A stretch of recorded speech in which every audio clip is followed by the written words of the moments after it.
Bismillahirrahmanirrahim. Assalamu alaikum dear students. How are you? I hope you'd be fine. This is new Oxford Modern English book 6. Chapter number 5 the toy box की हम explanation, word meanings, question answers, everything complete कर चुके हैं. Now it's time to move towards the summary of this chapter. It's a very long story. आपने देखा है ये मेरा ख्याल है 5 to 6 पेजेस के ऊपर है स्टोरी. तो इसकी हम आज एक समरी लिखेंगे. वीडियो आप एंड तक ज़रूर देखिएगा. अच्छी लगे तो लाइक कमेंट शेयर कीजिएगा. चैनल सब्सक्राइब नहीं किया तो सब्सक्राइब कर लीजिए.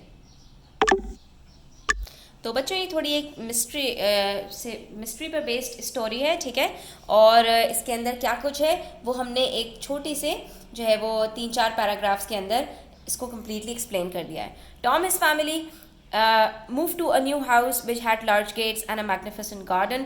It was a rambling mansion, an immense but an old one too. From the very beginning, Tom found this place spooky and mysterious. On the other hand, his sister Matilda and his parent were excited to explore it from top to bottom. ये आपने first page के ऊपर देख लिया होगा, first और second page के ऊपर, कि यही सारी चीज़ें थी कि वो नए हाउस के अंदर शिफ्ट हुए, मूव किए उन्होंने, किस तरह से उनकी शिफ्टिंग हुई है. और उसके बाद फिर एक जो है वो सस्पेंस क्रिएट किया उनके फादर ने आंखें बंद करवा के. फिर जो है वो ग्रेवल्स थे वहाँ पर, और मतलब ये सारी चीज़ें थी. और फिर आखिर में उनको बच्चों को पता चला कि ये बहुत बड़ा सा जो है वो एक मेंशन था, जो मटिल्डा को उसकी बिग सिस्टर को पसंद आया था, लेकिन टॉम को ज़्यादा कुछ पसंद नहीं आया था. Next, the children then started the home tour. They were shown their bedrooms and then a large playroom. Matilda went to answer a call from her mother. Tom was alone there in silence when he heard a feeble cry coming from the toy box kept there. उसके बाद क्या हुआ था? He pulled a couple of toys from the box, but when he heard the cry again, he screamed, dropped the toy truck, and fled straight to his bedroom. अब बच्चा तो छोटा ही था ना, टॉम भी. वो जब जो है वो पूरे घर का टूर कर रहे थे तो फिर उनको एक प्ले रूम मिला जहाँ पर एक बड़ा सा टॉय बॉक्स रखा हुआ था उनका. और फिर मटिल्डा अपनी माँ की जवाब देने के लिए गई तो वहाँ पर वो अकेला था, ठीक है. अचानक से उसको डब्बे के पास से कोई रोने की आवाज़ आने लगी. पहले वो समझा कि कोई बिल्ली विल्ली है, लेकिन फिर जब दोबारा उसको आवाज़ आई तो वो डर गया और डर के मारे जल्दी से अपने बेडरूम में भाग गया जहाँ पर उसकी माँ और बहन मौजूद थी. He told about the cries he heard in the toy room to his mom and dad, but nobody believed him. Now that whenever he approached the toy box, each time he heard the cries, he started to scream. But when the others came running to listen, there were no sounds at all. Everyone perceived he was making up stories to get their attention. अब क्या होने लगा भाई, बच्चे के ऊपर से एतबार भी उड़ गया. बच्चा जब भी टॉय बॉक्स के करीब जाता था उसको रोने चिल्लाने की आवाज़ें आती थी.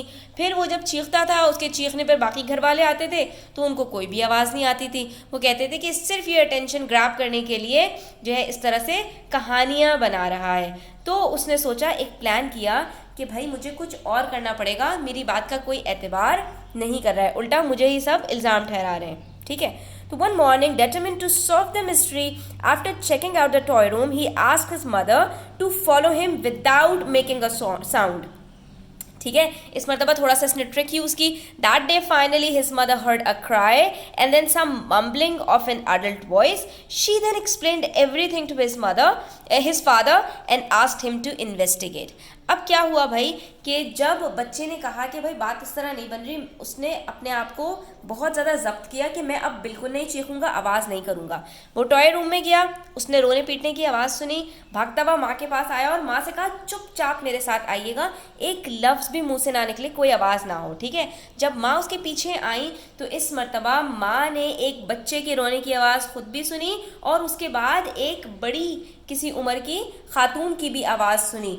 और जब उन्होंने खुद से ये चीज़ें सुनी तो अपने बेटे का एतबार किया और उसके बाद जाकर अपने हस्बैंड को सारी सिचुएशन एक्सप्लेन की और उनसे कहा कि भाई पता लगाएं कि ये मामला क्या है. बस तो फिर क्या था, अब्बा ने अपने हथियार साथ में लिए और चल पड़े वहाँ पर. Father then proceeded to the storeroom, selected a 3 iron and led the way to approach the part of the house adjacent to the playroom. Playroom से जो मिला हुआ जो रास्ता था ना वहाँ पर वो गए. They found some steps leading down to a cellar door. Father rapped on the door with his golf club and called out. When nobody answered, he turned the knob and entered the room. ठीक है, उन्होंने आस्तीनें चढ़ाई, अपना जो golf club था वो हाथ में लिया, उसको लहराते हुए गए और जो क्या नाम है टॉय रूम के साथ मिली हुई जगह थी वहाँ पहुँचे। वहाँ देखा उन्होंने 2-3 स्टेप्स थे, स्टेप्स के नीचे एक दरवाज़ा था, दरवाजे को उन्होंने गोल्फ क्लब से ही बजाया, ठीक है, हाथों से नहीं बजाया। और बजाने के बाद जब कोई जवाब नहीं मिला तो दोबारा बजाते हुए नॉब खोल के अंदर दाखिल हो गए। ठीक है, फिर क्या हुआ? दे heard a tearful woman's voice begging for mercy. वहाँ एक खातून मौजूद थी जो बहुत ज़्यादा ज़ारो क़तार रो रही थी और उनसे रहम की भीख मांग रही थी। There was a little child lying in a cot. और वहाँ पर एक छोटा सा बच्चा था जो कि पालने में पड़ा हुआ था, यानी कि बच्चे का जो छोटा सा बिस्तर होता है उसको कहते हैं cot. Actually it was poor family living there for few weeks who had no place to live.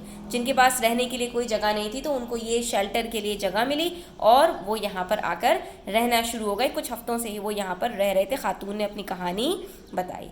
Finally the mystery of the morning toy box has been solved. आखिरकार मुअम्मा हल हो गया. Mother took charge of the situation immediately and the couple were employed to help in the house. ठीक है, तो बस आखिर में हंसी खुशी कहानी का इख्तिताम हुआ, सारी चीज़ें रिजॉल्व हो गई और उस कपल को घर के अंदर उन्होंने एम्प्लॉय कर लिया, उनको काम पर रख लिया क्योंकि इनको भी हाउस हेल्प की ज़रूरत थी। घर बहुत बड़ा था तो खातून घर के कामों में हिस्सा बटाने लगी और जो उनके हस्बैंड थे उनको जो है वो गार्डनिंग और दूसरे कामों के लिए रख लिया गया। बच्चा जो था उनके गार्डन में कुछ दिनों के बाद खेलना शुरू हो गया। ठीक है, तो बच्चों यहाँ पर हमारी जो क्या नाम है समरी है वो ख़त्म होती है। आई होप कि आपको समझ आई होगी और आपके लिए ये हेल्पफुल होगी और पूरी कहानी भी आपने सुन ली है। Thanks for watching the video till the end. Take care. अल्लाह हाफिज़.